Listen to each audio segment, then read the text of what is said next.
for most of us and more so for the exhibitors. I'm part of the exhibition community. But the good news is that theaters are open back home and people are coming to films, theaters in big numbers. With that as a backdrop today, and it's also a proud moment that India is, this new category of country of honor, this new practice that Cannes Film Festival has started. India is the first country to be the country of honor. So it's a moment of pride for all of us. Today there was an announcement on a film policy to encourage film production in India. The Honorable Minister made the announcement. I would request Sir to detail out the policy if he can for everyone's advantage, benefit. Would you like to come and briefly speak about the policy?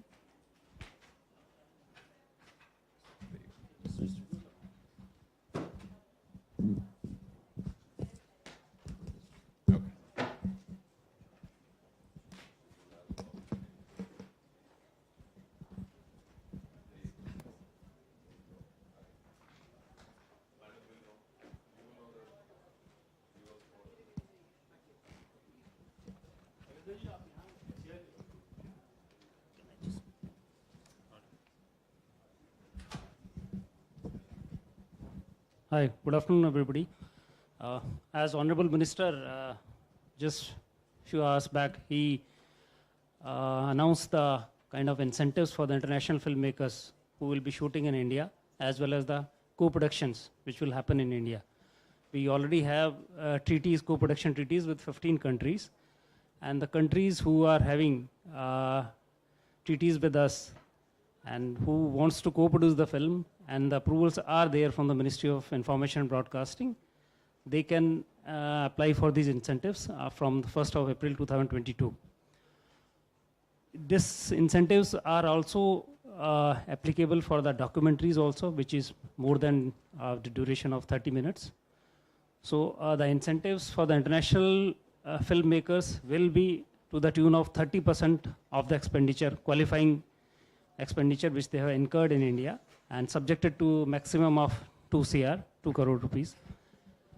There is an additional bonus of 15% up to rupees 50 lakhs, where there is a deployment of Indian manpower.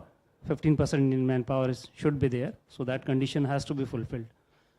As well as for the co-productions, the same kind of incentives will be applicable. But in case of documentary filmmaking, there has to be approvals from the Ministry of External Affairs, and the kind of incentives, the quantum will be remaining the same.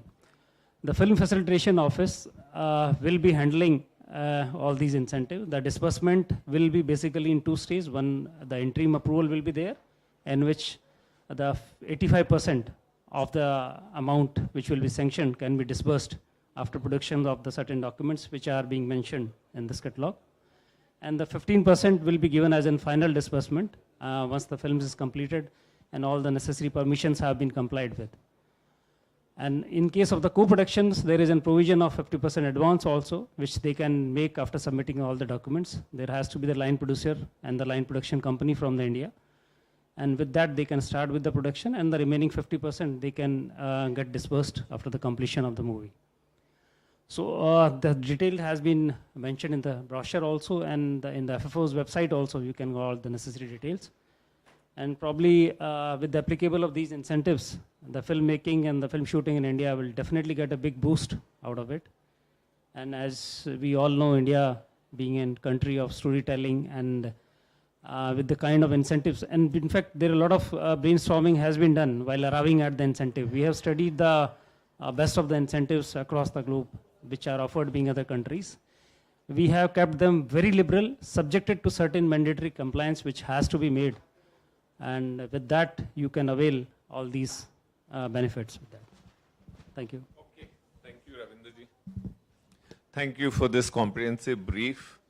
This roundtable has a star-studded participation. Most people, in fact, all of them don't need any introduction, so I'll dive straight into the discussion. My first question is to Mr. Shekhar Kapoor.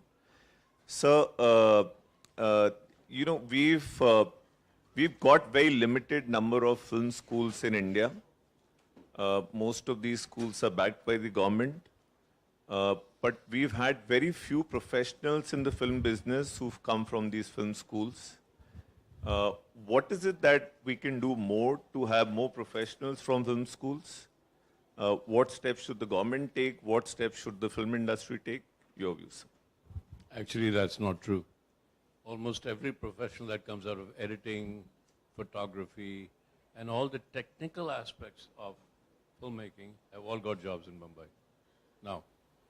But where we have a difficulty is directors and writers. Now that's partly because directors and writers, it's an entrepreneurial job, you know. You have to go and create a project. You're not hired, mostly. But even some of the directors now getting hired by OTT platforms. But certainly in the technical space, most of them get employment. Let's say employment, if that's the operative word. But yeah, as a director, you fight 25 years to make one film. But that's the nature of directing. I fought 12 years to make Masoom. For 11 lakhs is what I made the film in. So that's just the nature of the business you're in. You're like a startup. Yeah. Keep trying. And writers, no, writers are getting jobs. You can see that a lot of them are now working with the OTT platforms. So, no, it's true. Our FTII has produced a lot of technical people who got jobs. You think there's scope to have more schools? And should that be a government endeavor, or should the private enterprise put some more effort? Well, yeah, I mean, Subhash Ghai School is doing really well, but it's 10 times more expensive than the Film Institute, you know, and young people from smaller villages would never be able to afford to do that. FTI is a hugely state-supported, state-funded, if you like, the national funded school. As is a lot of education in India. It's a lot of state, government supported. But if the question is there room for a lot more film schools? Yeah, of course there is. Bob started one, he has an experience in it. But yeah, no, of course. And with FTII, we're also doing a lot of outreach programs. We go out to Ladakh and we go to Imphal and we go all over, the outlying parts of India into smaller towns.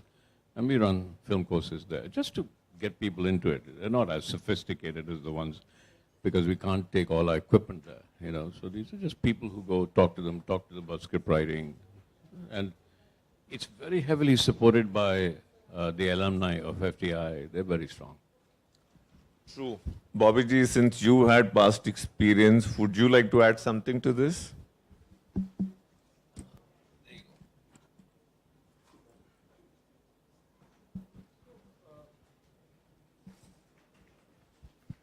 Yeah, so all education in India is both private funded and state funded. It's not just FTI. Law colleges, engineering colleges, there's space for both of them. But I would agree with Shekhar completely that nobody from FTI, except for a director, because you can't hire a director straight out of school. But nobody from FTI, and in fact, most technical people have a job in their final year. They're actually doing their project in FTI and they're working as assistants with cameramen. But it's a bit, our sector is unorganized, so you can't spot it. But every cameraman's assistant is either FTI from Chennai school, editing school or whatever. They're all technically very sound. And there's a lot of space for private education in this. And I think, like in any sphere in India, I don't doubt that more schools will help. And I don't think it should be government funded. Government, if at all, wants to fund these things, they should put up a nice scholarship scheme. That this is the school, if you can't afford Subhash Ghai School,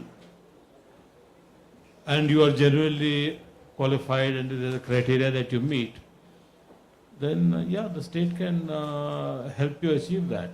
But there's no sense in the government, starting a business activity, stopping business activity. I mean, it's a big country, there's enough to govern in it in any case. Makes sense. So more private effort. Yes, sir. Yeah, so I think a very important issue has been raised regarding the education in filming. And as we know, and Mr. Shekhar Kapoor is the director, is the chairman of the FTI, which is one of the most renowned film institutes of the country. And there is another which we are running at Kolkata called SRFTI. But as was being said by Mr. Kapoor as well as Mr. Bedi, that government can go only so far and not beyond, because it is not really the job of the government to continue education in filming. We are, just for information, that we are setting up a new campus of SRFTI in Arunachal Pradesh. There the capital cost of construction itself is about 175 crore, which is a huge money. If we had kept this money in the pool, we could have supported so many private, so many students in private schools.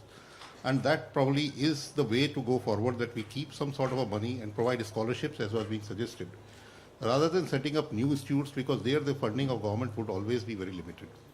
Or we go into a PPP mode where we partner with industry rather than having the institutes on our own.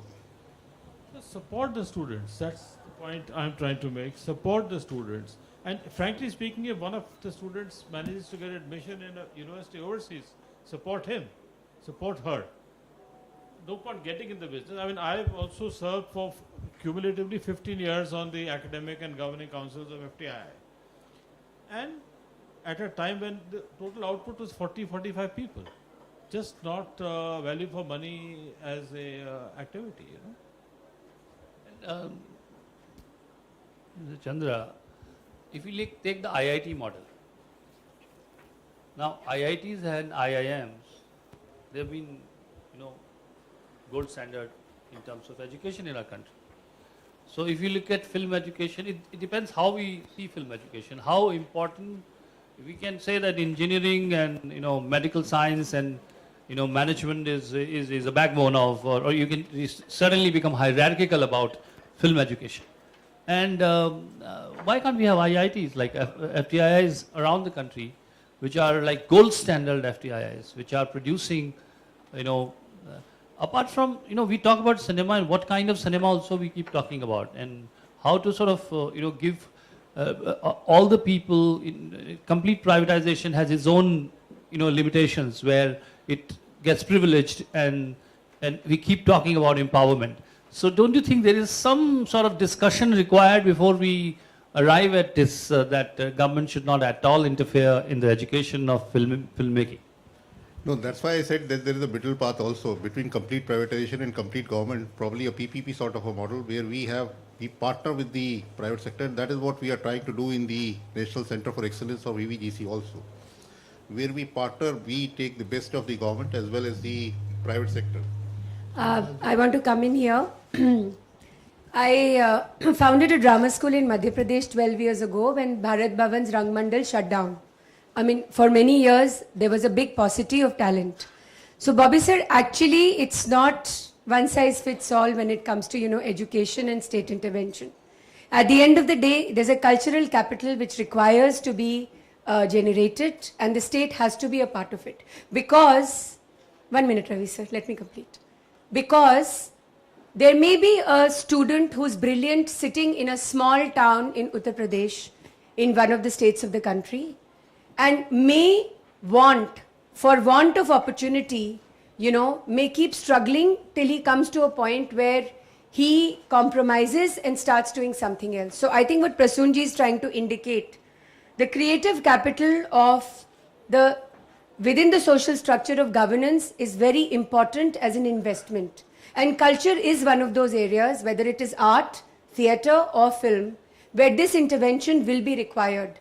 We are a country of many, many stories. We are a country of many talents and many, many artists and many more youngsters who want, for example, the 6 filmmakers who are being showcased as Marshe Dukan are those filmmakers who are independent and require this plethora. Cannes is a plethora of independent cinema, not the big studios. So I think before we broad stroke it and already make it that the state should not be getting into education or should not be getting into, the governance structures should have nothing to do with cultural capital of the country. I think the debate is still on, and we still have a long journey to take when it comes to creating more and more opportunities for those youngsters who really require help and support. I won't disagree with that Ma'am. think the state should spend the money. Sir, Raviji, briefly, you want to make a point, and then we'll probably move to another question. this is not. Sir, I would like to just bring a module which was done in 1970 when organizations like the South Indian Film Chamber of Commerce started a film institute. And we looked at the underprivileged because many people could not get a chance. And from that institute only, our superstar Rajinikanth studied and passed out. Our superstar Rajinikanth from Chennai. So what we did is, many people would like to come and join cinema, but they never knew. At that time, we had very few institutes and anything of that. So what I'm saying is, once the associations can get involved with the government, with government being a part of it, and with skill development, you've got skill development ministry, and ask them also to join and make the states responsible too. So after we brought the film institute to one level, the states took over. The present Chennai film university that we have got, a film institute, was first started by the film industry. So what I'm saying, it must be a participation of the government, state government, and important organizations together. Otherwise, the wheel of education will not move. That's it. I just want to say something. What we should have had here is some students from the Pune Film Institute, and I'll tell you why. Talk to them. Ask them how they managed to fund the very little amount of money that we gave them. They'll tell you, they borrowed money from friends. They dipped into the parents' savings. They ran away from home. They begged their parents. They rebelled against the parents. And that's for the amount of money, not that Subhash Ghai's Institute. It's the amount that Pune Film Institute charges. So, and a lot of them are brilliant. I've seen their work. They're absolutely brilliant. They would have never had the chance to actually express their creativity. And they're from small towns, small villages. They don't have privilege. They don't. How do you reach out to that little boy who's now 17, that dreams about making films, but lives in a village where he says, I want to make a film, and everybody laughs at him? And I promise you, if Rajinikanth came from there, that's a big example of what to do. Now the question, and PPT, sir, you're talking about it. Unreal Engine is talking to the Pune Film Institute to set up a studio at the Pune Film Institute. That is a perfect example of the type of collaboration between the private and the public sector.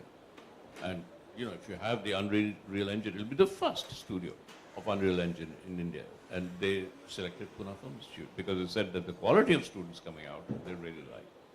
So yeah, there is obviously a chance for PPT there. It's great.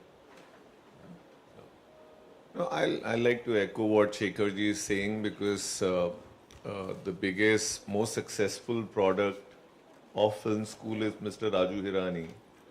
And he's personally had similar experiences where he came from a tough background. And if it wasn't for the film institutes, he wouldn't be in a position where he is today. I'll use this opportunity to move to the next question. And this is another question which involves government and filmmakers such as yourself and ma'am, which is that there is this, on one hand, we're trying to encourage producers to come and shoot in India. There is also another announcement by Delhi state where the local producers are being encouraged to come to Delhi and shoot in Delhi, and there are incentives. But on the other side, we've got this perennial debate between whether censor board should be the censoring body, or it's time for us to move to a rating system like we have in the Western countries. Prasunji, your views on that? Well, I think we have debated that enough, and the fact that the way we call it CBFC, it's a certification board. We, unless, and there is a lot of, back and forth on that, and as you can see that there have been a lot of initiatives we've taken from our side. First of all, you should understand that the body I head is an implementation body. It's not a policy making body. So Apurva ji and Neerja ji are the people to talk. They are the people who are and where the changes, if they are to be done with times. But I think there has been no. It's not that the dialogues are not. Since I have come, I've made sure that we sit on the table and we keep talking. And then as you can see, from your own experience and the filmmakers, that they're less noise about it, they're less concerned about how the body is functioning to the optimal, whatever is allowed in the process, the way the guidelines are. They're trying to best implement. The officers, CEO of CBFC is here, Ravindraji. So as far as the intent of the body is concerned, is to mostly go for certification, barring the cases which will concern you as well, many others also, and it should be when you live in a country and there are certain things that are important for you.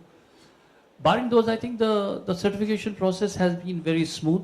We've tried to, because I believe that जिसे कहते हैं विवाद और संवाद, एक तरफ विवाद है, एक तरफ संवाद है. विवाद से कुछ नहीं होने वाला है, संवाद से होने वाला है, और संवाद से हुआ है, संवाद से ही हुआ है. जब आप बैठते हैं और एक फिल्म के सर्टिफिकेशन बोर्ड में बैठते हैं, India is a complex country, there are various जब एक when a filmmaker makes a film, makes with a good intent, tries to express himself or herself. I never saw things from this vantage point before. But एक नदी बह रही है, तो जो नदी के तट पर बैठा है, the river is flowing. I'll speak in English for everybody. So the flowing river, somebody who is fighting with the waves of the river, for that person the river is aggressive. You ask the person, how do you see the river? Say, very aggressive. The water is coming on me, gushing on my face. And someone who's meditating, in India we meditate next to the river, trying to look at the river and meditate. For him the river is very calm. It's very calming water. Same water, same river, two realities. Vantage point changes. So I think that's all we do. We look at the vantage point, the filmmaker comes from a certain vantage point, the society comes from a different vantage point, we keep debating that. It's a constant process. See, the process is very important. If there is no process, there is no friction, there is no voice. It always will come with a certain dialogue. And dialogues are very important in a society. That's why filmmaking is important. When you write a book, you don't expect placidity out of anything. You require a certain, what I call it, imagination to be born out of it. And that's what a constant evolution of society. The fact you're asking how the body should function is also part of the process. So I think we are going through the process, and we'll all settle. In OTT we heard voices, we said how it should be. So a lot of people said it should all be under one, the Film Association only from South came to us and said that it should be all under one rule for everyone. It can't be that, one set of, film people are getting to see different rules, others are different. If there is a regulation, it should be similar. So I think there has to be constant churn and constant new mediums are challenging our thinking. Every day there is a new medium which is born. Now see the VR, the gaming world, the VR world, they are very different. You can see, you can role play there. You are the hero. Now the impact of cinema, when cinema came as a medium, it was compared with books. People said books are very personalized. I can talk certain things in book because it's a personal experience. Public viewing suddenly gave birth to different kind of debate. That I'm sitting with someone, I'm conscious of sitting with someone, how much I want to acknowledge what I like. The human complexities came in as a result. And now you're getting into VR in a personal space. Yesterday, A.R. Rahman, who's his first film, and we were having dinner, we were talking about somebody just coming in your face. Yeah. What is this neurological new reality which you're facing? So yeah. I think, and how much and how far and what you will do and how much it will influence human mind. That debate is also important. You can't be sitting placid. See, we are living in an era of active audience and active, streaming. It's not active streaming and passive audience. Gone are the days when the truth will dawn upon you. You're not ready to receive it. You're equally dying to tell your point of view. Before the film is over, your tweet is gone into the social media. So your active audience, this is a new reality. So a lot of new realities will emerge. and we will evolve as bodies, as rules and regulations. I think we have to have the intent to embrace change. All I would say. No, absolutely. Absolutely. Or, we've been part of many discussions and debates with CBFC as a private enterprise. And I must say कि प्रसून जी के आने से संवाद तो definitely बढ़ा है. And I think industry is feeling a lot more included in the whole process of solving some of these long-standing issues. Vaniji, same question to you, if you would like to add something. I think it's a democratic process. Most people don't realize what we do in that room. What we do in that room is exactly discuss the intention. You see, one very important, like Prasunji said, one of the early decisions we took in the board was that objectification of women is not going to be acceptable. We go on saying, oh, women are objectified, but it's okay, this is cinema. We took a conscious decision on that. And we opened our doors to discussion with filmmakers where it was understood that the times today are not those where the drenched hourglass figure of the heroine being the babe in the woods was what was, accepted. So what he's talking about in terms of evolution, as society has evolved, as societal norms and influences have evolved, so has the process of certification. But what is very important to understand in the past 3 years is that there is an open line of discussion with the people who are creating that content. If you will have a trust factor in understanding that there are these 7 people who are responsible people and they will watch my creative journey as people who will understand why I have done what I have done. If that trust factor is maintained and it is enshrined, I think the battle is more than half won. Another very important factor is that there is a word called intent. Now, there is so much talk about, explicit content, also use of language. So what is the context of that narrative? What is the context in which a story is being written? I mean, if the film is going to be about crime, there is going to be a certain linguistic reality to it. Nobody is going to talk like a hermit from the Himalayas. So if the context is very clear of the intention with which the film is being made, with which that content is being created, the context is clear, certification is very easy. So yes, there is more discussion board, there is so much talk, there is so much of conversation which has started to occur.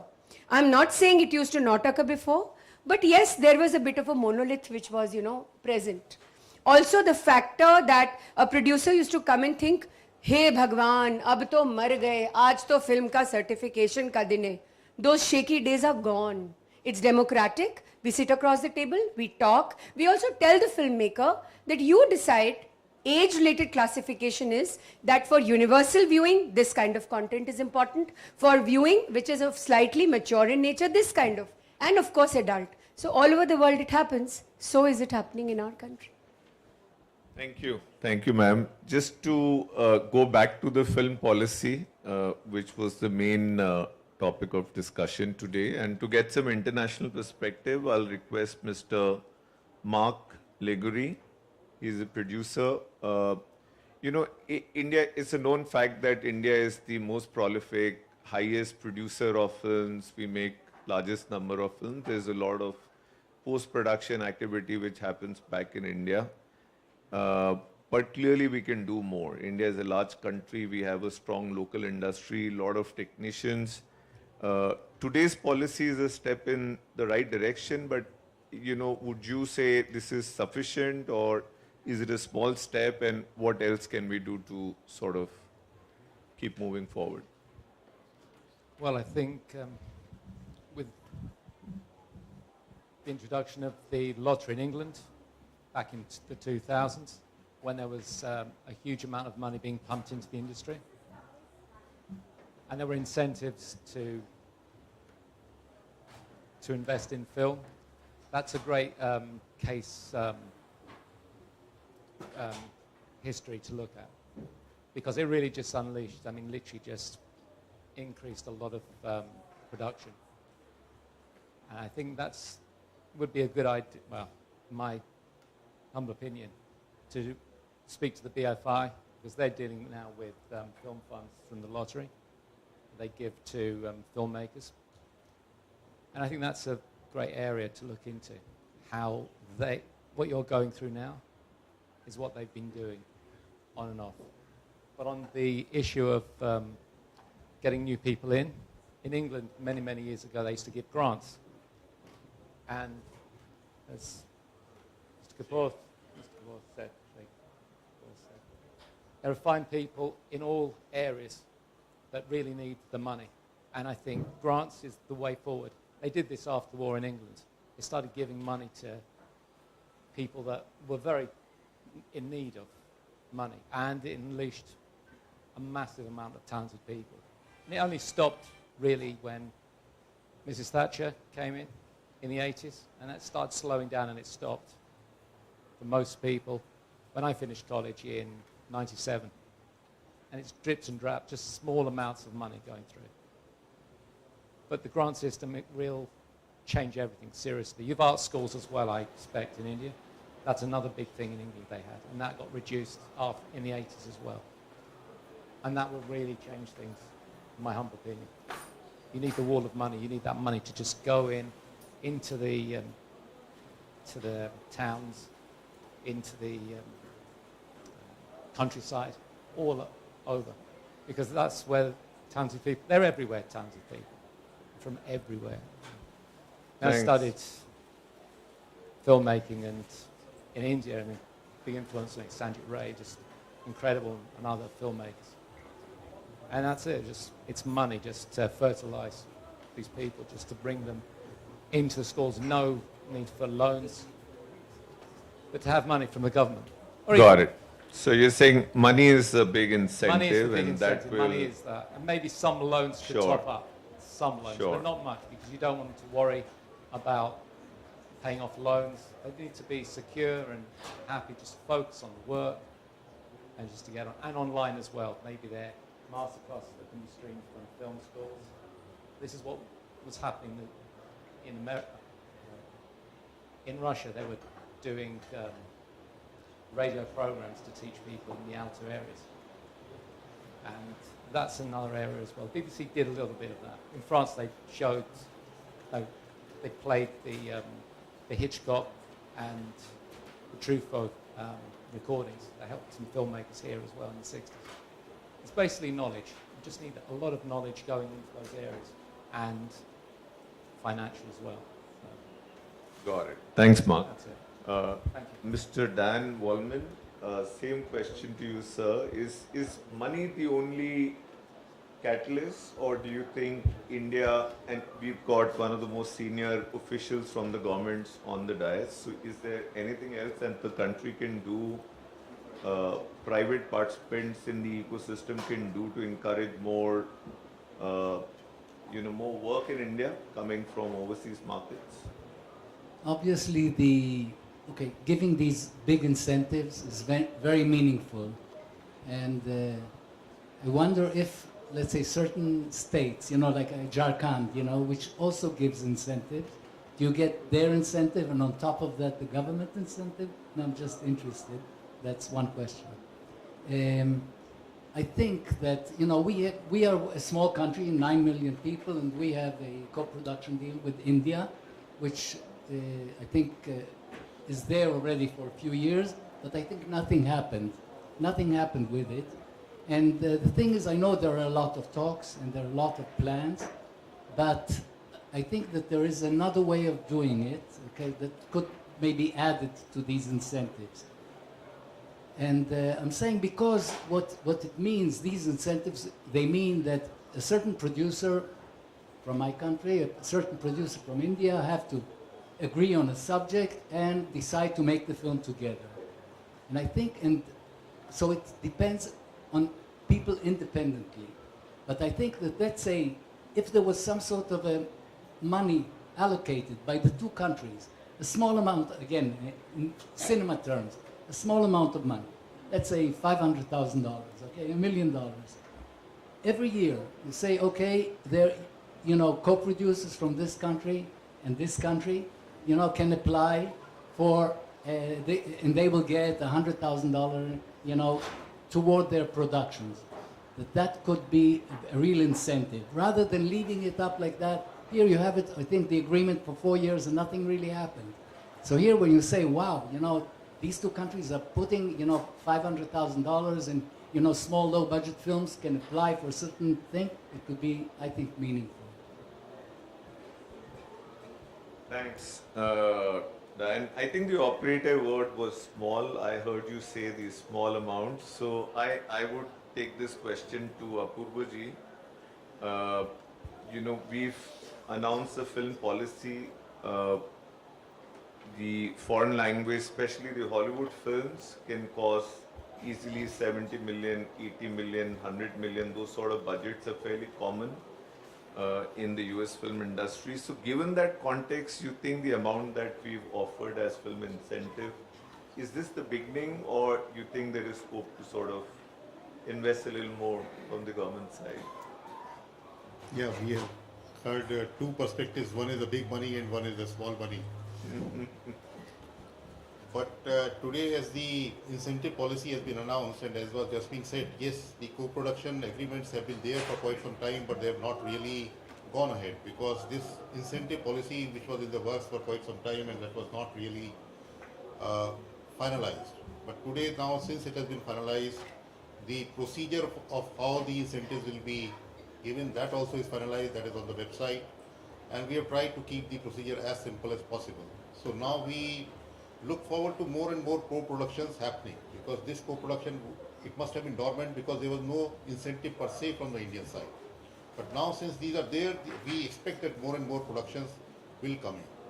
And in India, as you mentioned, that there are state incentives on top of the government, the central government incentives. UP government gives a huge incentive. So many other governments give huge incentives of their own. Along with the your country incentive, our country incentive, the state incentive, I think it will work out to a substantial amount of sum. Yes, it may not be enough for a Hollywood blockbuster which is costing $70 to $100 million, but then those films are made on their own steam. I mean, they are targeting a box office of their own, but taking the feedback from Cannes, we will work on some flexibility. In case there is a very big film, we will look at some flexibility also, because we have just announced the film. Let's see how this policy functions over the next 6 months or a year, how many people come forward. And I can say that there is no dearth of money. I mean, we have kept a budget of financing. The budgets are available, the money is available with us. Not only with one country, we can finance co-productions with several countries at the same time, and money will not be a constraint from our side. Thank you, sir. Mr. Ahmed, this question is for you. You've been in business for a while. So, in terms of perception, India has always been an inward-looking market. We've got a huge domestic market, and we, you know, more often than not, we've been successful monetizing our films in the domestic market. We've been satisfied with that. What is it that India could do, filmmakers, producers could do to take films outside of India, have a global perspective, crossover films? We've been talking about it for a while, but, you know, very tough to remember the last film which crossed over to the international markets coming out of India. What's your comment on that, sir? Thanks for the question. It's a really good question, and a lot of answer is there. Long time takes time, but I make it very short. You know, I am 57 years in industry. I used to come here in 1973, and there was not even one single Indian movies. And those times I used to bring Dubai black and white movie, 35 millimeter, and after releasing in the capital, and the villages, damage deterrent, side cut, oily, scratch, used to bring in garage, put in garage. There was no cinema in Dubai. Now it's more than 500 screen. So the things that time, they enjoying that, you know, those Indian, African, Asian, Iranian Arabs in Dubai, they're loving Indian movie. Indian movie was #1 in Dubai when I was there, 1964. And I used to bring, even after that I started South Indian movies, I found that they have good subject. For me, language no matter. The film should be connected with the audience. This is what more important. Sometimes bring very big picture, but there is not good content, we are losing as a distributor and exhibitor. But sometimes bring a small movie, for example, South Indian picture, a small budget movie, maybe as mentioned, $500,000, so made about better than Shah Rukh Khan picture. Content should be more important. Bring in, for example, South Korean picture, bringing this Parasite, a small movie but made money. Because language today, no problem, because the world became very smaller now. The all culture, there is brain buyer. When you have good content, no need to even spend big money. Good content, but not easy. The time of mine, when you wanted to screen the film, you should carry about 50, 60 kilo equipment. You have idea, many do have idea. Very big projector, amplifier, and you go, this one, projector. But today, by mobile you are making picture, 100 picture in the market. We are coming, sometimes we are buying by kilo. But that is not good for cinema. But Netflix, Amazon got chance and started challenging with the theater, with our business industry, especially after this corona. So we were facing very big, future. It was for us something like only hope we have, dark. How we can challenge it. People habit, sit at home and watch movie. And after pandemic went down, and then those people that they made huge money started, challenging the theater. Going, buying production, asking from producer, how much you spend for this picture, for example. This one, Jungle Book 2. We screen in cinemas, Taylor, publicity, and then somebody from Netflix, Amazon, and others. I don't want to mention that, I'm sorry that. So goes and ask him, how much you spend, so 150 crore, $150 million. So okay, I will pay you. And ask question, how you are going to make money? He said, we bought 1,000 movies, a small movie, including this we sell to at home.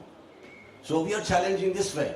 Now co-production in India, I think is the best way co-production from all the countries, not only India, outside and outside from India. Because India, we have, for example, there was one film, maybe you watch, many you are here, maybe you watch it. There was Day and Night, Tom Cruise. We brought it, was 130,000 admission, if I not forget. But same picture they made it, bang bang. They made 3 times more. Yeah. Because they take the same steak and they put the spices.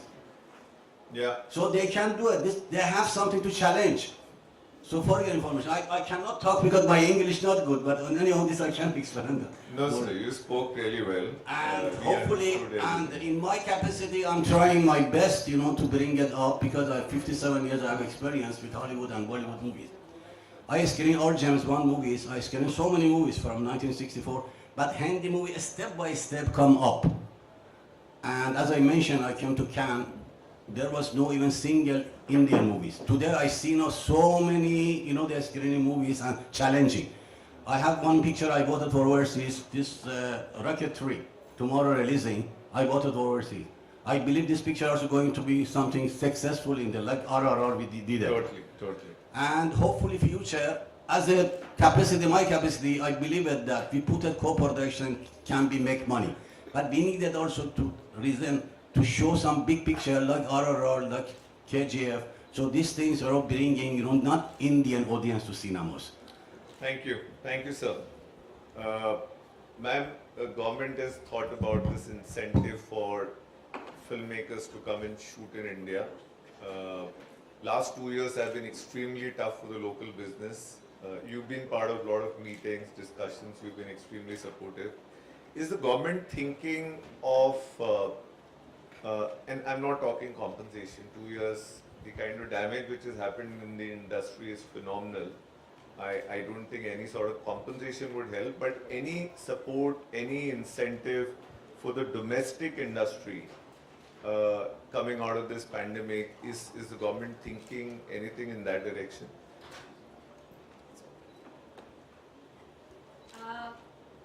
You're right. The last couple of years have been extremely difficult for the entire industry.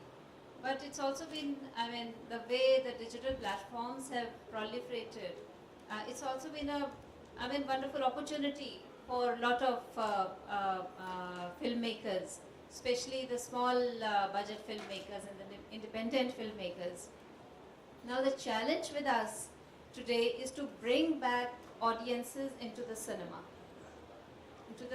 theatre, because with the pandemic still looming large, we've been moving from one variant to another, and we don't know when the next wave, it's always looming large. So that's the challenge now. So how we are trying to cope up with this is, one, we would like the cinema theatres to be back working with capacity, and also to increase the number of cinema theatres in the country. So we are looking at various models. We've talked about it earlier. Some of the models we are looking at is smaller cinema theatres, smaller screens, using the existing infrastructure, let's say of the minister has been talking about sports complexes, turning into cinema theatres over the weekend with proper sound and projection systems. So we can also look at existing infrastructure and to multiply the box office, because we need box office revenues. We want our industry to grow and multiply. So we have to look at various opportunities and how to facilitate this. Thank you, ma'am. Surely exhibition in India needs a lot of momentum, because we add typically about 300, 350 screens every year. And not now, but till about 2 years back, China was adding about 5,000, 6,000 screens every year. So definitely... Sorry, they were adding 15,000 screens every week. I stand correct. Guruji is, I think the point is, with these developing markets, the kind of momentum you saw in the screen growth and what we have back at home, big difference, and there is so much headroom to grow, and there is so much the government can do to sort of give impetus in this direction. So your thoughts are very, very refreshing.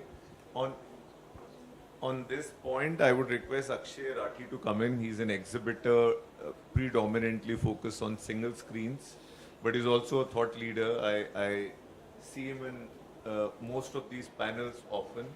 What's your thought process as to what is the government can do, what is the industry can do on exhibition? Sure. Thank you, Kamalji, for raising that point. And I think very relevant things that have been spoken right now. Mr. Ahmed just gave an example of this movie that he's releasing, which is Rocketry. Now, so as much as we'd all like to hope that it does phenomenally well overseas, I think it's equally important to strengthen the domestic markets in India. And I truly believe that Indians as people are extremely enterprising, and we find a way to really function and to, to make successful businesses if there's a degree of consistency in policy. And for more content production to happen in India, I think the most logical thing to do is to optimize its monetization in India itself. And for that, like Ma'am said, possibly creation of more screens and not marginal, increments every year. But we really need to look at a paradigm shift, because the 9,000 odd screens that exist, so Kamalji said we add about 300 every year. But if you look at the statistics over the last 5 to 6 years, we've still been in that 9,000 to 9,500 bracket, because as many screens have also shut down every year. Yeah. Primarily independent screens and single screens. So we need a more consistent policy that allows not just more screens to be added, but also, give enough room to the existing infrastructure to function optimally. And one thing that really can be done, and it's great that CII, FICCI and the INB ministry are here. One role that can truly be played is to simplify the decision making and the policy process that actually fluctuates between so many levels when it comes to cinemas. So we've had multiple meetings with the INB ministry. They've been extremely supportive. But where we hit a roadblock is that a lot of the purview of cinema rules actually fall under various states. A lot others fall under municipal corporations. So this mesh, if it can be, streamlined a little better, I really think that we can, really have a paradigm shift in the infrastructure growth, and that will, I'm pretty sure, incentivize more content to be made and monetized a lot better. I think this is a topic which should be discussed back in Delhi or in Mumbai because there is so much to be done and there is so many points that the industry has. So we'll probably have a more detailed discussion in India. Anupam, you've been, Australia has been a growing market. In fact, there used to be a time when Australia used to be a non-existent market, but of late, Australia has become almost 10% of the overall overseas market for Indian films. Why is that happening? Because clearly Indian diaspora is fairly small in number there, so clearly there is a lot of crossover audience which is coming for Indian films. Any perspective you'd like to share? Sure. I mean, Australia, we have been totally spoiled, and the incentives which were announced this morning just add to the goodie bag of chocolates. So as Australians, we have been under the radar providing quite commercially successful films, whether it was Lion, which was one of the highest grossing films out of Australia, or Un-Indian with Brett Lee. Anything we do in Australia, we get 40 to 67%, not as a subsidy, but they call it a producer offset. With Prime Minister Mr. Modi and Mr. Morrison, a Maitri fund was announced, especially to help creative industries. And the incentives which were announced, which is a giant leap, but a small step forward, will add to that. And I think the main reason why all this crossover cinema is coming out of Australia, currently there are about $75–80 million worth of films, including Dev Patel's The Monkey Man, which is loosely based on Hanuman. They're doing it because the government is supporting hugely, not just diversity, but Indian diaspora, including the film, which is the first theatrical feature coming out called Brand Bollywood to mark the 75 years of independence. And the trigger has been, especially during COVID, Australia is one of the very few countries, I think 2 or 3 countries in the world, which give a non-recoupable development grant. So we as Australian filmmakers, especially with India-related projects, got money to develop our projects during COVID, and these will be coming out of the pipeline. So the incentives announced this morning were hugely welcome, and may the tribe increase.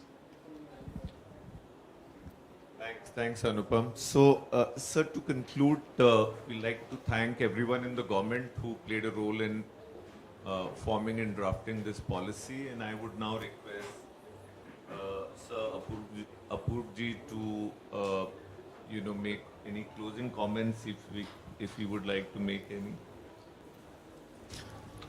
I would like to thank all the participants for giving their views. And I can only say that we would also like to make our policies very collaborative. We would like to listen to everybody and structure our policies in future so that we are more aligned to what the industry wants. I think the exposure in Dubai, where we had a lot of discussions with a number of people, they were again very informative. That did go into the incentive policy which has been announced today.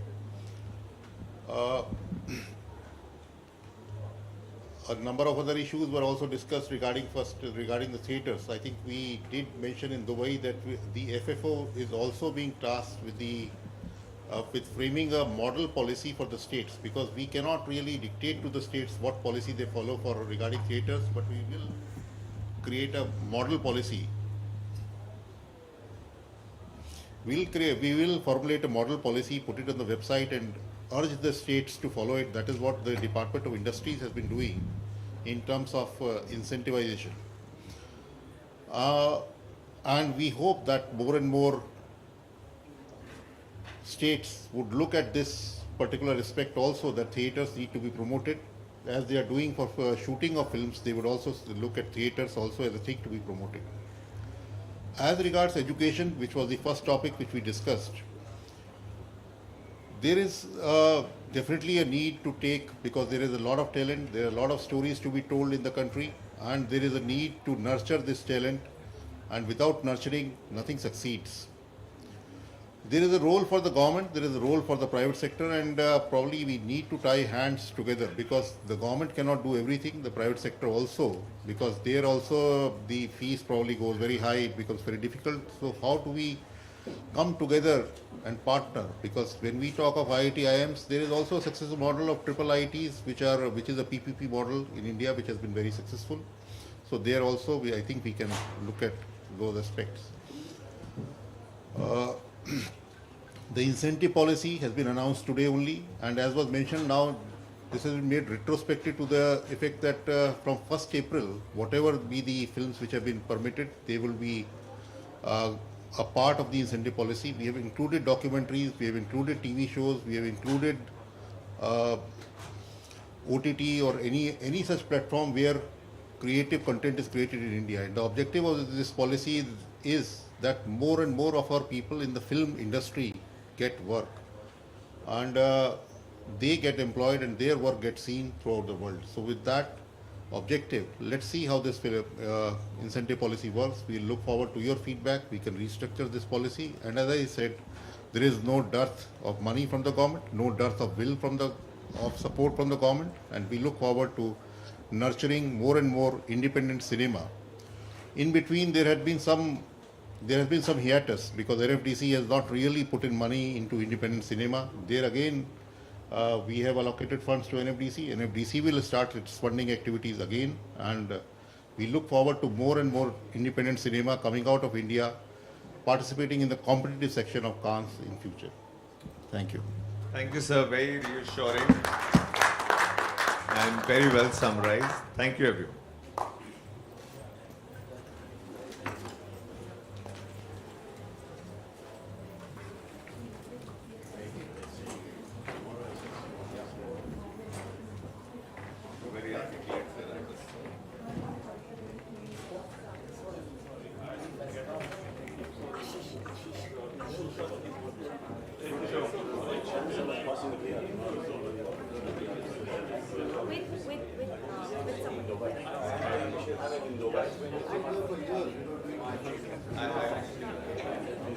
with